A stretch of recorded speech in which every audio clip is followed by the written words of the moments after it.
Hello, everybody. Welcome to a Flock of Donkies post-draft edition. Coming at you from sunny, beautiful Missoula, Montana today. It was beautiful, even though it started out snowy. It's a beautiful, gorgeous day out there. I'm your host, Seahawks fan, Adam Emmert. Across the table from me is my distinguished co-host and Donkeys fan, Gerrad Tim. How's it going today, Gerrad? I'm good. This is the first nice day we've had in a while. Yesterday it sunned, it snowed, it sleeted, it hailed. It Fucking blizzard. Yeah, now we got the sun coming in on the table. It's a good day. Yeah. I'm ready. Well, good. I'm glad you're ready to go. For those of you that didn't catch our first podcast, this podcast is about the two Northwest NFL teams, primarily the Denver Broncos and the Seattle Seahawks. We're sick of that East Coast bias, was basically where this all came from. Yeah, we kind of want more of an opinion coming from the West Coast and people who are closer to the team. So that's kind of why we're going to do this. We do talk to other fans also. We get their perspective. I think it's more of a hometown feel this way, rather than just East Coast talk all the time. Absolutely, absolutely. Now, the other thing that we do on this podcast, Gerrad, and this is essential, and people have to know this, is we smoke, swig, and swear on this podcast. The three S's. We have to do that. The three S's. It makes it better. It makes it better. So today, we are drinking and going to be reviewing Dump Trunk Summer Bock from Bayern Brewery. Bayern, however you want to pronounce it. Yeah, tomato, however it goes. Bayern. Or you can pronounce it like 4 ways, apparently. I just screwed that up in like 7 ways. But basically, they're just a block down the street here from my house, which is as dangerous as it sounds. It's a great local brewing company, though. They have so many good beers. But the Dump Truck, it's an extra pale summer lager. It's light, but it's also 6%. I like it. Oh, it's a tasty beer. Yeah, like you just said, it's light. It's unfiltered, which I like the unfiltered beers. Me too. Mean, I like everything that's a little dirty. That's pretty much how I like it all. And it uses a lot of different hops and things like that. It's got a real kind of hoppy smell to it.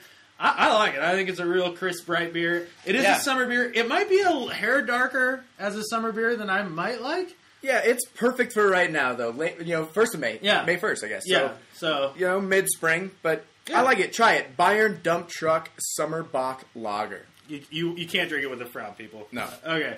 So, like I mentioned earlier, this is our post-draft version of A Flock of Donkeys. And our normal format is that we would, talk about the Seahawks through Chicken Scratch, or we speak about the Donkeys through Donkey Spit. But we're throwing that out the window today. We're just going to go round by round through our picks today, Gerrad. Exactly. And that way we can cover both teams at the same time. Just kind of, get through things a little more efficiently. So, just starting with the first round, with the Seahawks' first selection, I really like what they did. They brought in the most talented, skilled position player in this draft, clearly in Percy Harvin. I like the pick. I mean, what a hell of a first-round pick. Oh, absolutely. I mean, you look at the other guys on the board, and I don't know that there's anybody out there that could deliver this kind of production. No, because he's NFL ready. He's not a question mark right now. I don't care what you know about the guy when you're drafting him. Every single draft pick is a question mark.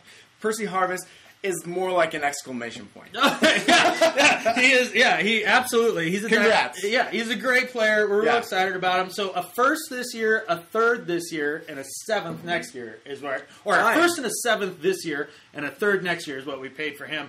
But, with that said, I like the move. I like the deal. Yeah. As we'll get to later, the Seahawks picked up a couple extra picks in this draft by trading down. Couple, yes.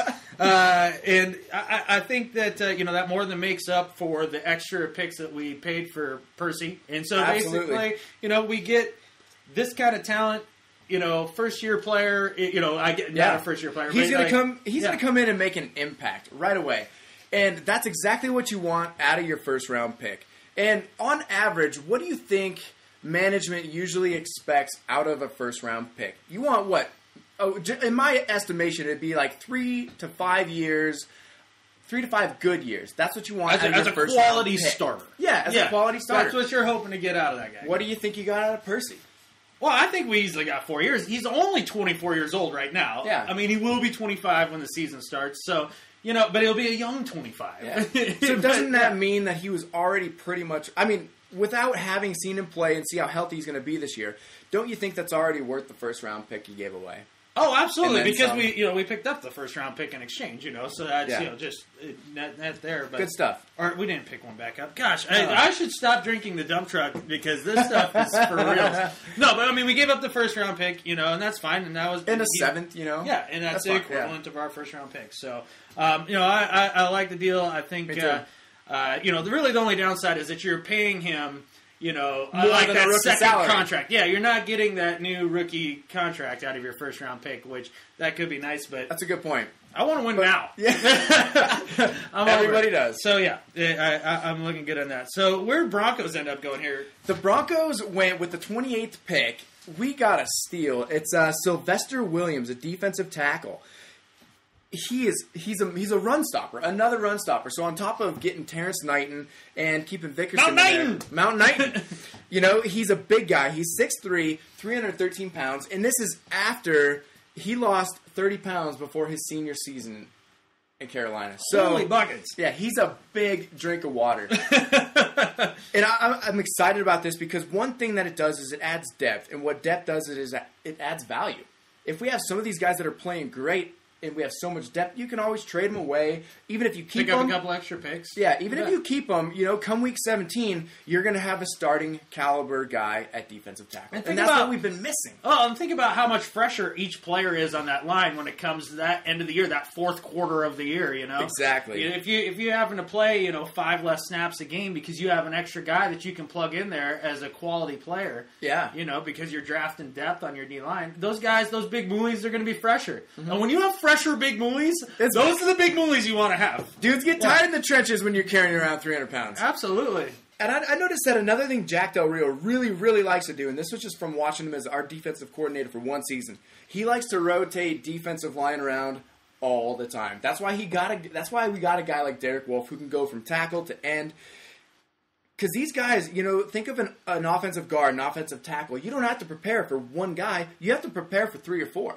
Oh, yeah. It creates a lot of confusion, and Jack Del Rio loves to do this. So by adding depth in the first round, our drafting philosophy going after the best available player, I think it worked out great. And thank God Sylvester Williams slid to us at 28. Well, since he didn't have a lot of holes, you can go with that best available player mentality, which is great. Nice. That is a luxury. That is a luxury. But, what I do like about this pick is it totally validates one theory that I have on the draft, and that's when you're looking at first-round talent, I usually like to find those freak athletes that are huge, those big guys that are freak athletes, because they're harder to come by. Yeah. You can find that, fourth round running back that, is like the prototypical size, speed, everything. Maybe just wasn't productive in college because of one thing or another. Who knows? You can find him anywhere in the draft. You can find him anywhere, Orlando Scary. So, Ruben Jones, Mike Anderson. Yeah, exactly. I mean, it's just easier to find, the smaller, talented guys later in the draft. I truly believe that. Yep. And the talent that is rarer to find are those big guys. And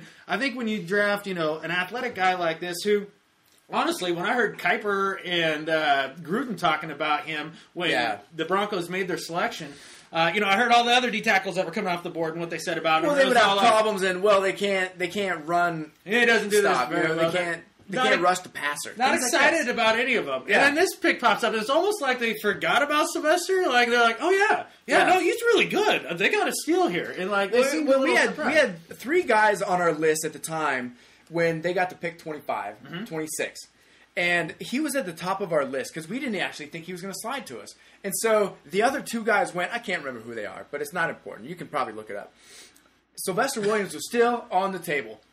Instantly got it. Boom. John Clayton put this in his file it away because he knows he's going to come in and make a big impact. He's the same kind of guy like a Derek Wolfe who's going to come in and play right away and do great. He's not a Von Miller. I won't compare him to Von Miller, but another guy that we draft on defense that comes in and plays great right away. Well, if your first round pick can come in and be either a spot starter or a starter, you've made a successful pick. And I think it's good stuff. And that's I think how this whole draft looks too. Is there weren't a bunch of guys in this draft that you looked at like that's going to be a Pro Bowler, that's going to be a Hall of Famer. Yeah. But you looked at a lot of them, you're like solid starter, solid starter, solid starter. Yep. And at the very least, he looks like a solid starter. And we got one. And you boom, just right there. I think we got 2. Completely solid. That we can be like, okay, they're going to come in and play right away. Yeah. And I think we have a couple of other guys who they might need a little bit of development, but they'll be good. Yeah, so, absolutely. Yeah. So there's the first round. Okay, first round in the books. So with our second round pick, Seahawks go with Kristen, don't call him Christine Michael, because he's a big dude and he might get angry. Wait, is this one of those ladies who translated from the Powerpuff League? No. Christine did not play in the Lingerie League. Kristen is a man's man. I'll tell you what. This guy, he's a nice pickup. He runs angry, and he like somebody who got named Christine. Like it's like being a boy named Sue. You got to be a little extra tough. Like I feel like that's how Kristen is. I look at this pick, and when it first popped up, running back A&M, Kristen Michael, I'm sitting there thinking, we kind of have Lynch, we kind of have Turbin, I felt like, we were. But Marshawn Lynch, how old is he now? He's getting up there, and we lost Leon Washington. Yeah. It's sad. It is sad. I'm going to miss Leon. That was kind of sad. Yeah. So we needed another running back. Now, to take one in the second round, I don't know. Like, I was a little concerned about that. I generally don't like picking backs high. I know a little something this year about taking a running back in the second round. Right, exactly. But one thing that they did do is they traded out of their 56th selection down to the 62nd with Baltimore, picked up a 5th and a 6th round pick from this year. So that part of the maneuver I really like. You can get a lot of great players in the mid-rounds. Oh, absolutely. And, look at John Schneider's track record there. It speaks for itself. But back to Michael.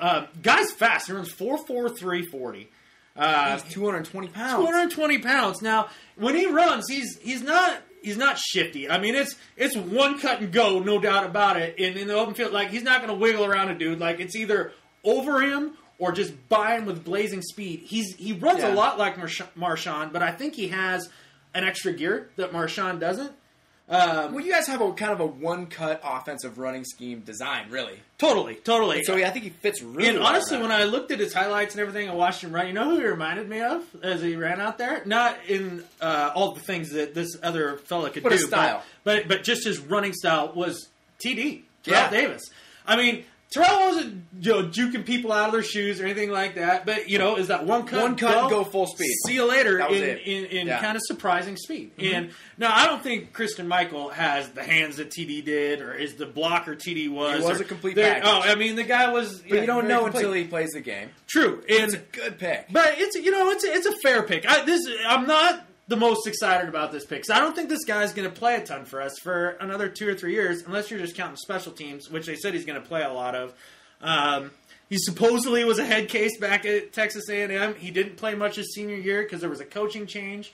I don't think head cases really matter though anymore in Seattle. But his most productive year was his junior year when Mike Sherman, the former Packers coach, was the coach of Texas A&M. He runs his zone blocking running scheme. Mm-hmm. So that's a one cut and go. That's when he had his. That's what we do. Yep. I think he's going to be a good fit.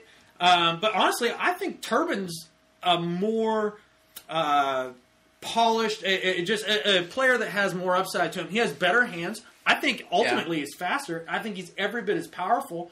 I know that his 40 time was a hair slower than Michael's, but you watch him play. I like Turbin, so it's like we got Sean and then Turbin and then Michael comes in every now and then. Well, another thing that you can't really measure is when they get in the game, their vision as a running back. Mm-hmm. I would compare being a running back in the NFL to being a fighter pilot. You have to react so quickly when you get the ball that sometimes you can't measure that, and some players don't have that. And I'm not trying to go back to the Broncos, but when Sean Moreno first got into the NFL, he could not run. No, he couldn't do it at that time. He couldn't do it, and now he's a lot better after learning and studying. So, and this pick I also like because, like I said before, when it's week 17, you want starting caliber people on your team, even if they are the backup. True. And, you look at Marshawn at the end of the year, he took a lot of the running plays. It was something like 60% of the running plays, somewhere in that area. If we can reduce the workload off him, maybe spread it around more to Turbin and to Michael, I think that would be good. Because he's going to play right away. Well, even as he carries right away. And you looked at Marshawn at the end of the year, in the Atlanta game, and he wasn't right. You could tell that wasn't... He was hurt. That wasn't Beast. Tough son of a bitch. He's a tough man, but goddamn, there was more to that foot injury than people. That's like week 19. Yeah. So just having that extra fresh young pair of legs, sure. Yeah, I'll go with that. But here's the thing, though, and you guys snagged him before we even picked, so it wouldn't have been an option for us. But you got the guy that I secretly coveted out of this draft after watching all that Wisconsin tape on Russell Wilson. Yeah, Monty Ball. I love the Monty Ball pick. I really do. But I'd like to address the things that I don't like first. You know, and then I'll slobber all over him later. What not to like about Monty Ball? I love everything about Monty Ball. I like the way he runs. You know, I like his speed. I like his power.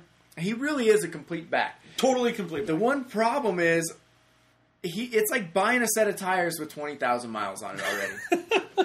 You know, they're road ready. Yeah. They're solid tires. Yeah. They're not going to last that long. And I could be completely wrong about Monty Ball, but he had a workload in college. So would you rather have a back that was less productive and less proven come in? Or would you rather take that, you know, surefire production that you're going to get out of Monty Ball? Like, running a pro-style offense behind those pro-style offensive linemen? Like, you know, I mean... Well, and that's a good point. And that brings me to why I like the pick.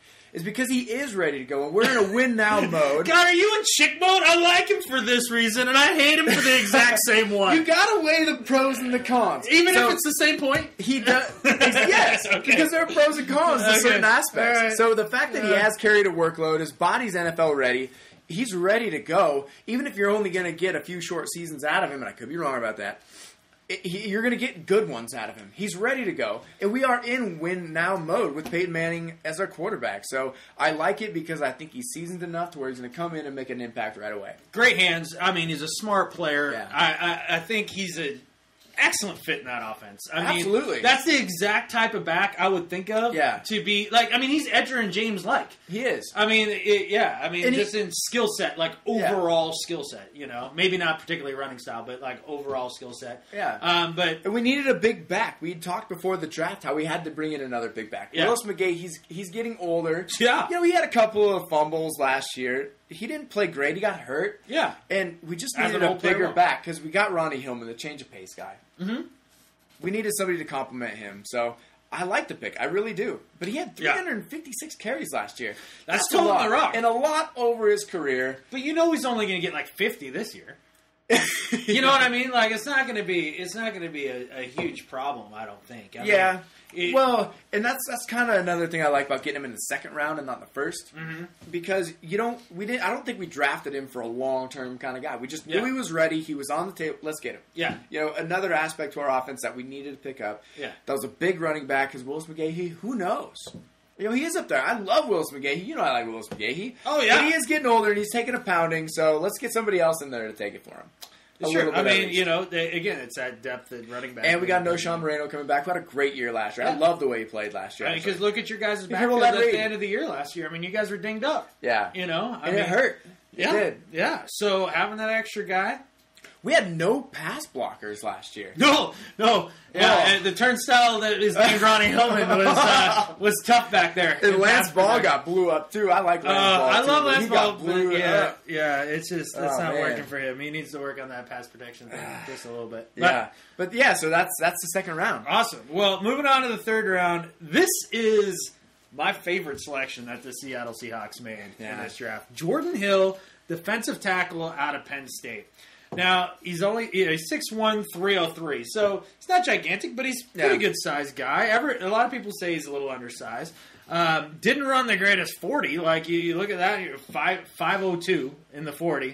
You know, that's not the greatest That's more offensive line 40 style. Sure, but the thing is you put his tape on, this guy has the quickest lateral step around a guard. It's like Warren Sapp a little bit. He does. And it's quick. He does. He looks a lot like Warren Sapp. In fact, I was going to say, to me, he looks like a cross between Warren Sapp and like a baby Ndamukong Suh.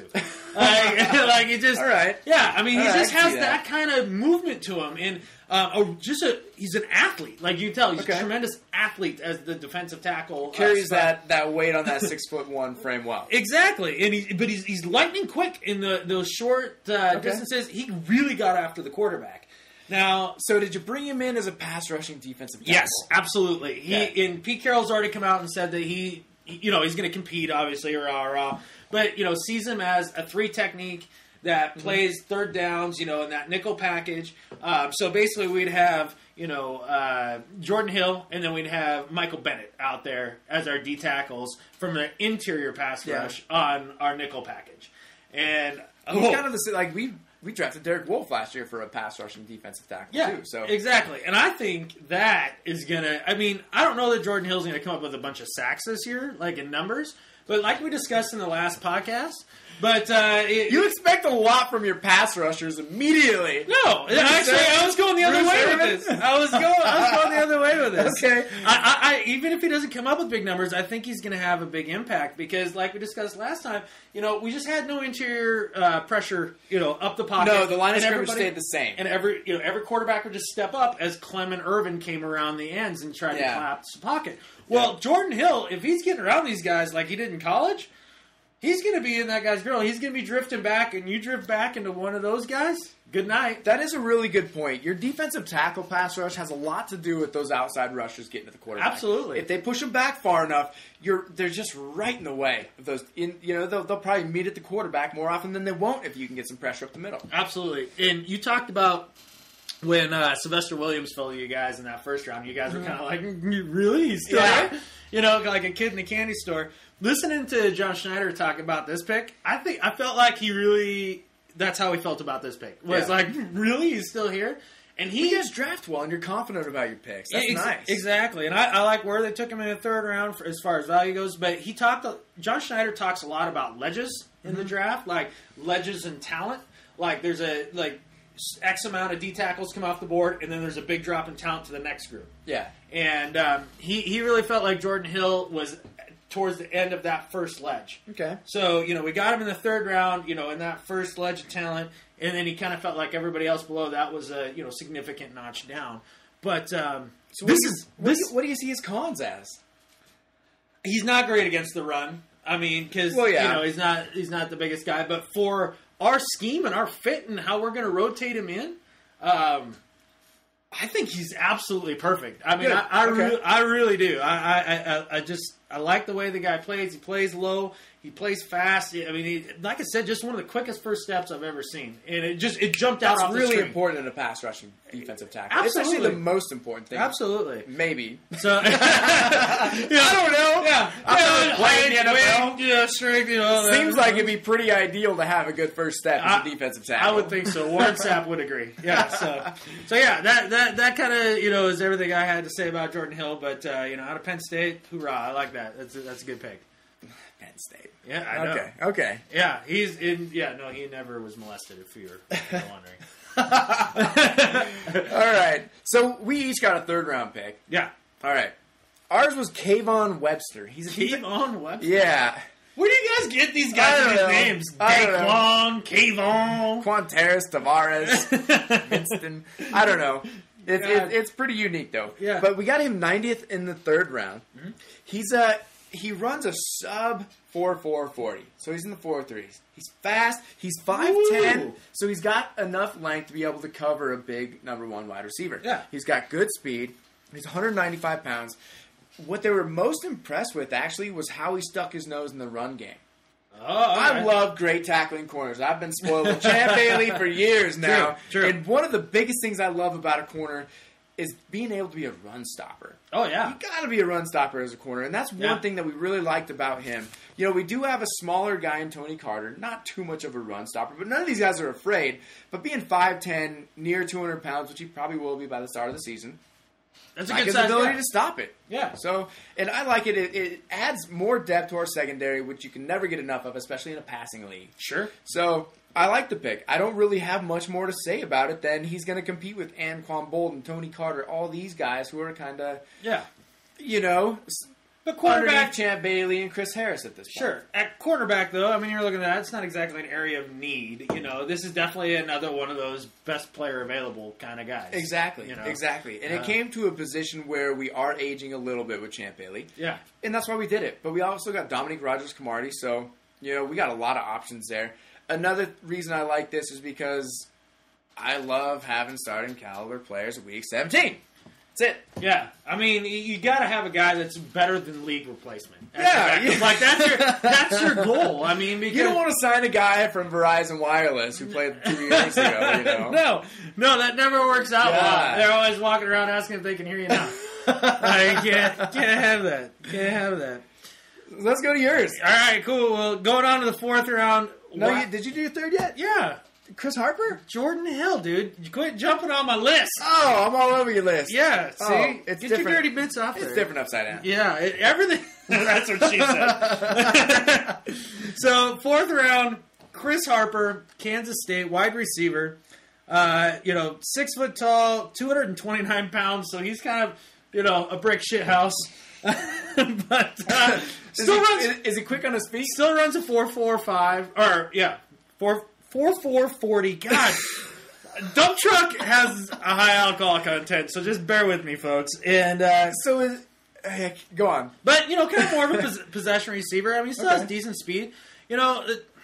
I really don't have a lot to say about that guy. We had 11 picks. There was a few guys that was kind of glossed over. This is kind of one of those to me. Being that size, you almost expect him for a slot guy, a big target slot guy that can take a hit. Yeah, and I think that kind of signals to me a little bit the writing's on the wall for Doug Baldwin a bit. Oh, okay. That makes sense. Which I love Dougie Fresh, I do, but he's always injured. Always injured. And Dougie goes stale. Yeah, absolutely. And honestly, I don't think the chemistry between Baldwin and Russell was all that great as well. I don't know. He was great with Hasselbeck that last year, or with Tavares that year. But I don't know. I think the writing's on the wall for Doug Baldwin. At least it's a wake up call. Get it done, or we're going to bring somebody who can. Yeah, absolutely, absolutely. And and it's good insurance too with Golden Tate coming into a contract year this year. Yep. God, he made some killer catches last year. I like Golden. I like Golden a lot. I think he came on again. I think with a little bit of leadership in the pocket. I think he's fine. But the Seahawks always say they draft for their team, like they rate for their team. Mm-hmm. So they're looking at that position group, and they must think this guy can compete for a legitimate spot. Otherwise, they wouldn't bring him in, especially as a 4th round pick. I think the Seahawks value that pretty high still. You look at kind of their history of when they pull guys in. Yep. Chris Harper, Kansas State, I didn't really watch much of him. I watched a little bit of his tape, and we'll see. Yeah. Prove yourself. It's going to be tough to make this team this year. It's kind of tough to evaluate people coming out of college anyways. That's why I hate the freaking mock drafts. Yeah. Fuck the mock drafts. Because everybody predicted in the 2nd round Kristen Michael going to the name Seahawks. me one that's right. And then they do the draft grades. Oh, well, you guys got a B-. Again, fuck off. How would you know? Because you don't know how they're going to predict. I heard something today, which I think is a really good way to look at draft grades instead of A, B, C, D, E, F, because E's in there. Looking at it more as pass fail, and I think there's a lot more merit to that. Yeah. Okay.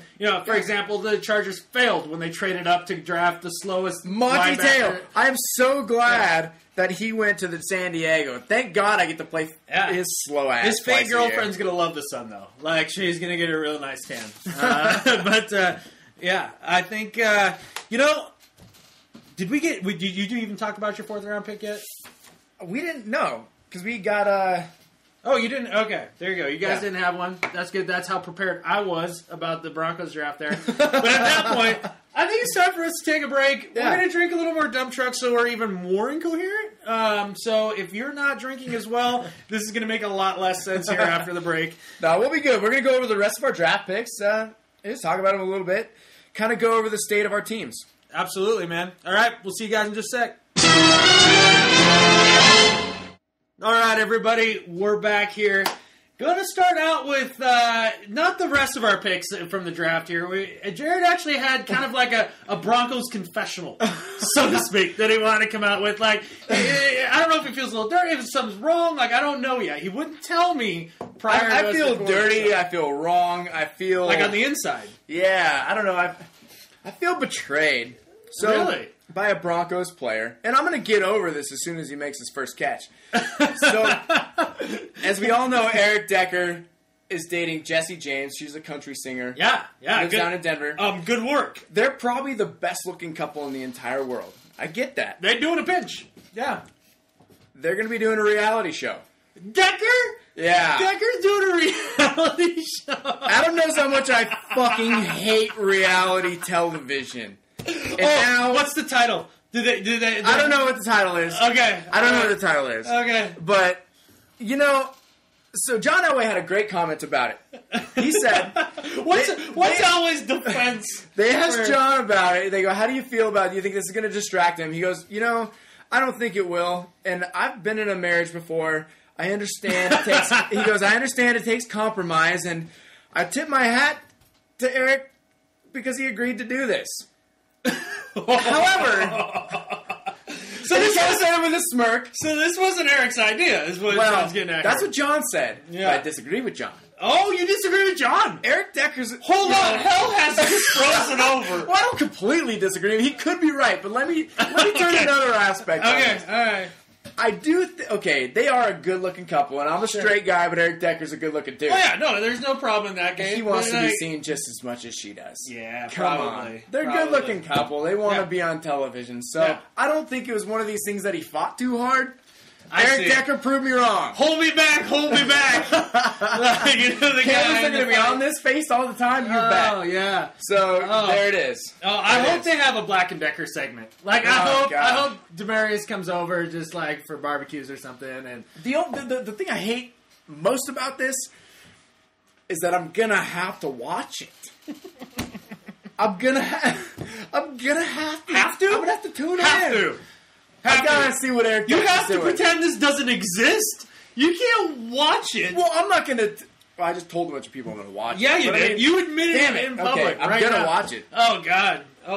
I can't... I'm glad that you found a new reality show for yourself. That's good. If Marshawn Lynch had a reality show out, you'd watch the shit out of that. Everybody would, because nobody can turn their eyes away from a train wreck. I mean, come on. Like, I mean, he would be... He's one of the funniest guys in the world when you get him to actually talk to a camera. I didn't talk to Adam about this before this podcast. You're right. Because I would have thought of a lot of shit. Yeah, I didn't need that. Yeah, I wanted to spare myself and all of you. So Decker and Jessie +8. Like, fuck. Yeah. God damn it, Eric Decker. I want to know what the title God, it's like bringing Dwight Howard to the Lakers. What the fuck are you thinking? Thinking it was fucking awesome. And now I don't have to. Oh, it's so great. I love making fun of your Dwight Howard. I know. The Dwightmare continues. Okay. Fucking Lakers fan. All right. Sorry, I'm a Lakers fan, everybody. I really do apologize. I understand the fan base is not great. I get it. But my dad's from Southern California. He's been a Lakers fan forever. So have I. Adopted. All right. Back to football. Okay, back to football. Let's move on. Yeah, because I'm done with your excuses. Okay. So, 5th round. Where did you guys... You guys went with another dude with a Q name. Like, how many of these guys are you going to pick? Okay, we got Quintera Smith. You guys find these guys in the UAE? Like, where do you find these guys? I don't know. Omar and Quatarisness. Hey, don't make fun of my players' names. There's plenty of them. Okay, yeah. The first text I got from you today was, "Oh, your new running back's name's Christine. How cute." Don't be making fun of my players. I did throw that out there. I'm just saying. I'm just saying. This is my... my... in the fridge while you do this. This is my second favorite pick of the draft. Favorite? Yeah. Okay. Well, my first one was Sylvester Williams. Well, yeah. That's 28th pick. Yeah. But yeah, this is my second favorite. He is coming off of an ACL injury, but he's been cleared by our trainers, Greek, all the college doctors. Everybody said he's going to be fine, so I'll take their word for it. Sure. He plays huge in big games. When they played Alabama, he had 3 sacks and a forced fumble.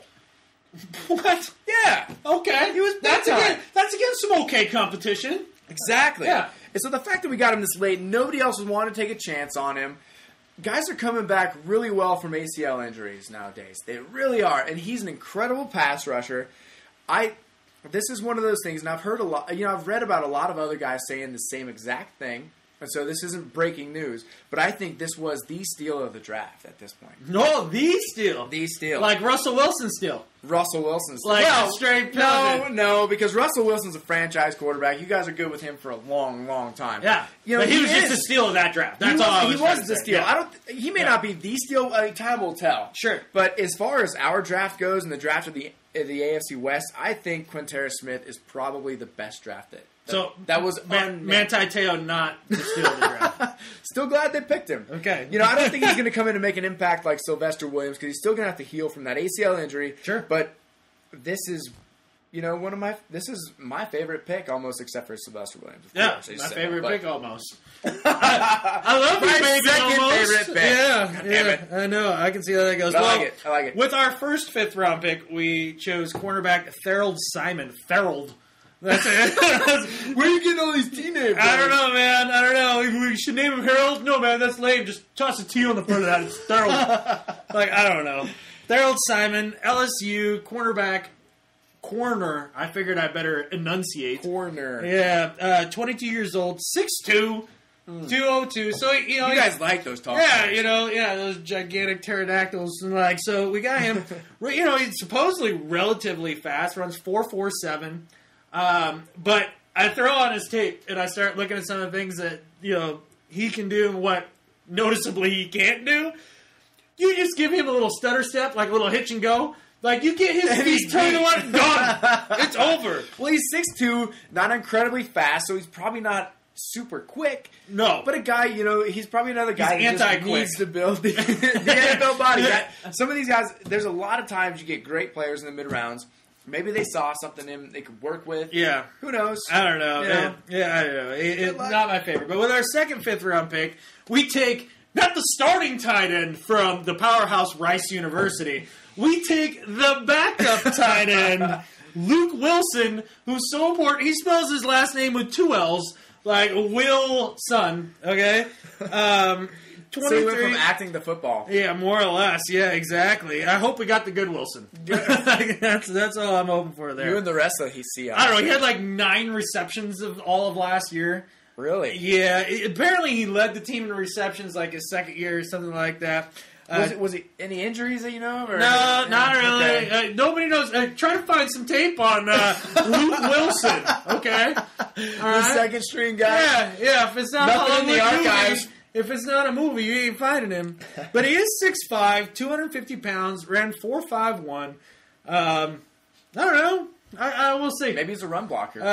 This is one of those where you kind of look at one of the Johns and you're like, I guess I trust, I don't know. You do that. Because I think the Niners actually took the starting tight end from Rice University, traded up just in front of us to get it. A little bit of an FU from Trent Baalke. And, so we'll see what the nose does for us. Luke Wilson. Yeah. Okay. Yeah. Our second, fifth round pick, fifth. Yeah, I said that. We got Tavares King out of Georgia. Name that Tavares. Hey, he's not a Jackson, so there's a little bit of promise. Yeah. Ooh, sorry. No, he's all right. Anyways, Tavares was solid. He's got a case of the drops a little bit. They mentioned that. I've heard a couple of articles, and I've watched some tape, and he does have a few drops. You see the numbers of drops. He does. Do you think that's just from catching from a right-handed quarterback, and if you went to a left-handed one, it'd be better? Kind of like the opposite of Eric Decker? Hey, come on. No, it's a question. I don't know. I don't know. Anyways, he's 6'1". He's not a real big guy, and he's not super fast. So this is one of those guys I'm going to skim over a little bit because He's just kind of Captain Average to you? Yeah. Okay. He's average Joe to me. All right. I mean, he did lead Georgia in reception. Yeah. But what does that say for the rest of the receiving core? Yeah. I don't know. So, all right. Not a lot on him. We're good at wide receiver right now. Yeah. If he challenges Greg Orton and Andre Caldwell for their positions, good. That's great. But, at best, we drafted a number 4 receiver. He might just not be making this roster. Maybe not. But we got him with our 5th pick in the draft. And so, sure. We drafted, he can only top out at our number 4 receiver. Because we got Demarius, we got Eric Decker, and we got Wes Welker. True. So, to draft 5th, probably not be your number 4 guys. Receiver? Yeah. I don't know. Yeah, take a flyer. I'm, here or there about it. Yeah, very good. Okay. Yeah. Moving on. We'll go to the 6th round. And with one of our picks that we picked up from the Ravens, from trading back, they select Spencer Ware out of LSU, running back. He's 5'10", so kind of tall for a back, 228. Dude runs with thunder. Honestly, I kind of like this pick a little more. He runs with the same sort of power that Christian Michael does. He doesn't have that extra gear, if he kind of gets into the second level. Yeah. But I'd rather spend a 6th-round pick on a Spencer Ware that can come in and be that third back and save that 2nd-round pick for, maybe a more talented D-tackle, something like that. I don't know. And he was a fullback, right? Well, they have him listed as a fullback on my sheet here. He played halfback and fullback. Okay. Split carries.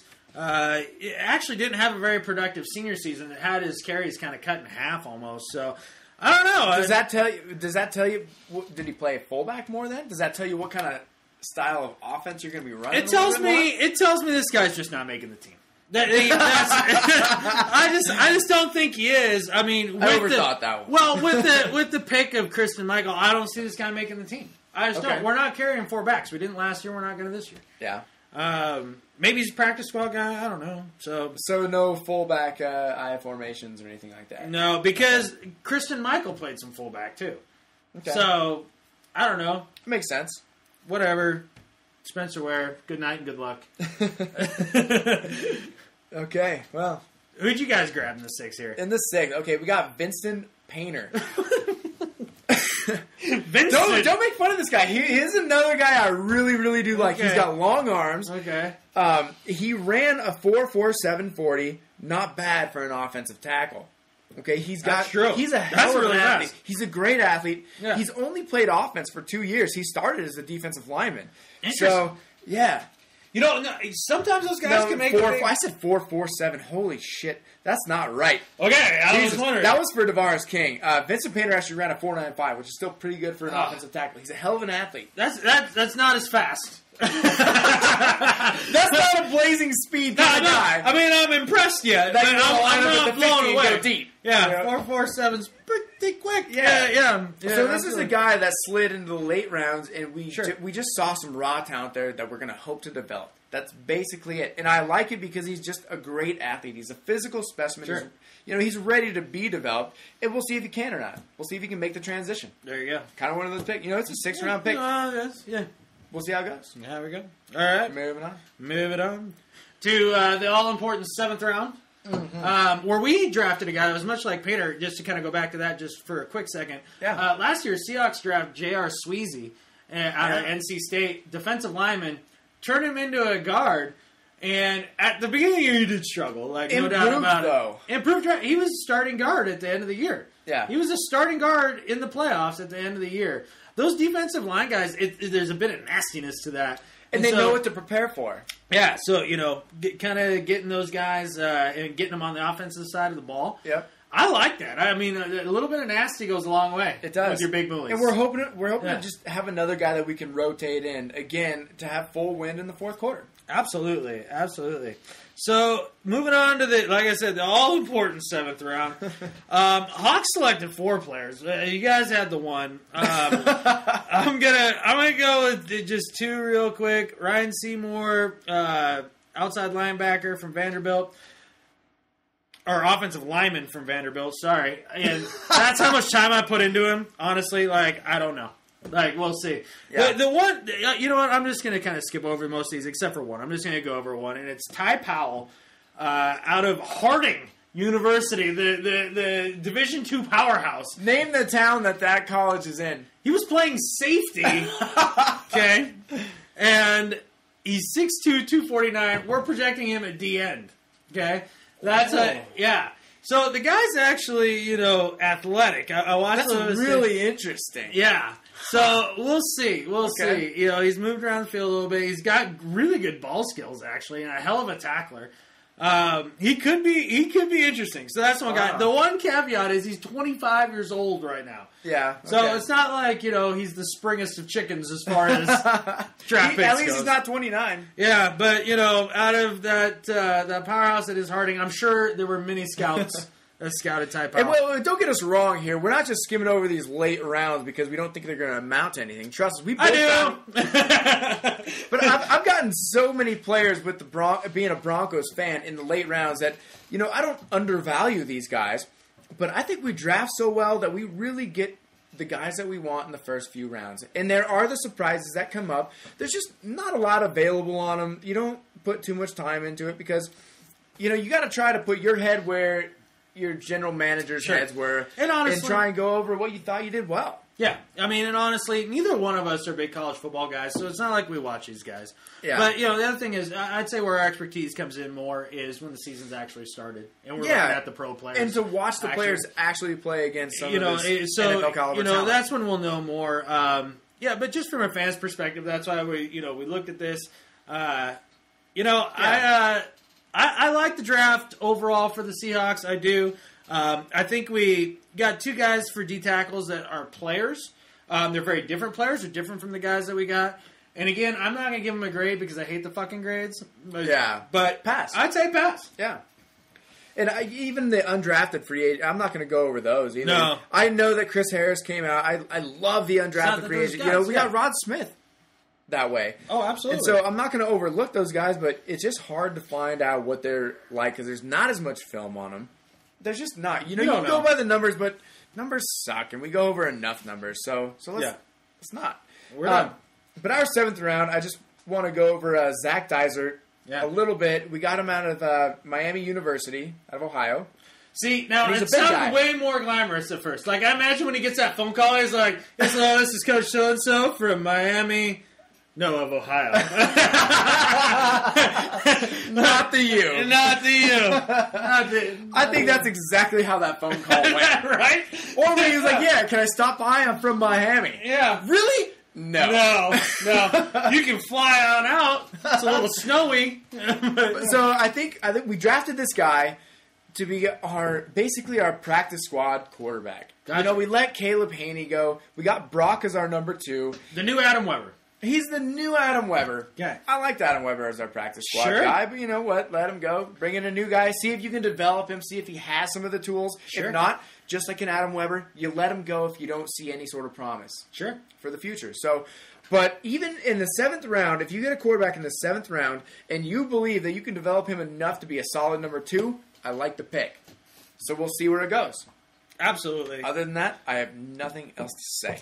Gotcha. So he's not taking Brock's job then? No. Okay. Nobody's taking Brock's job. I saw a poll today on the Mile High Report, and there it's all, who do you want to be your backup quarterback this year? Brock, dessert, or some other combination. And I was like, is this seriously a question? Hey, man, I'm a homer. I like Kalispell. I'm not from Kalispell. I'm from Laurel, Montana.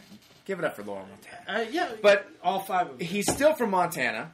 Yeah. And so, I'm sorry, dessert is no treat compared to Buffalo. I don't think so. Okay. All right. I just wanted to ask. No, there's no controversy for now that you're fired up, Gerrad, I want to start a new segment on here. And I don't know we'll do it every week, but I think this is an important one. This is a personal message from Gerrad Tim. That's what this is called, a personal message from Gerrad Tim. Gerrad, all right, lay it on us. You have some thoughts. Adam knows exactly what I want to talk about. So when we put this up, we put it up everywhere, this podcast. Yeah, everywhere. There's nowhere it wasn't. And we really wanted to basically reach out to some Seahawks fans who didn't want to listen to what people on the East Coast thought about their teams. The same thing in Denver. We wanted to reach some of these Rocky Mountain people who are complete homers for the Broncos, because that's what I am. Yeah, however, you glow in the dark, you bleed orange. Yeah, like, when I see blue and orange anywhere, I'm like, Broncos. Yeah, you don't even have to wear hunter's orange when you go out hunting. Like, nobody will shoot you. Like, you're that. No, and the angels sing, and it's just glorious. It's glorious. And we were really well received by a lot of the Seahawks fans. We really were. I would say so. Yeah. Yeah. One of the things I kind of want to address, though, is we had some big problems with some of the Broncos fans with the way they saw our title, Flock of Donkies. Let me say one thing about this.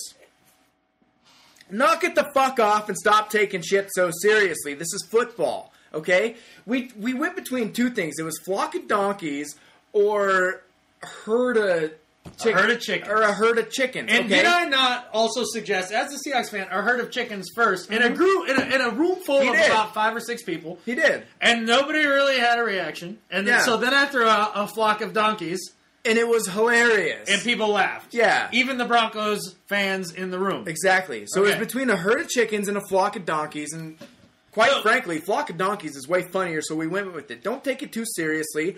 I love the Denver Broncos, as all of you Broncos fans do. You would challenge anybody to a Broncos love-off. You bet your ass and off. I don't know that there's anyone that would beat you. I do believe that. There are a lot of people who are just directly offended by the title, and just knock it off. So, to just wrap that up for you, Gerrad, in a little bow, get your vagina out of a twist. Exactly. And laugh. Yeah, Okay. because you should be secure in your fandom, okay? We know as Bronco fans that our team can kick your team's ass.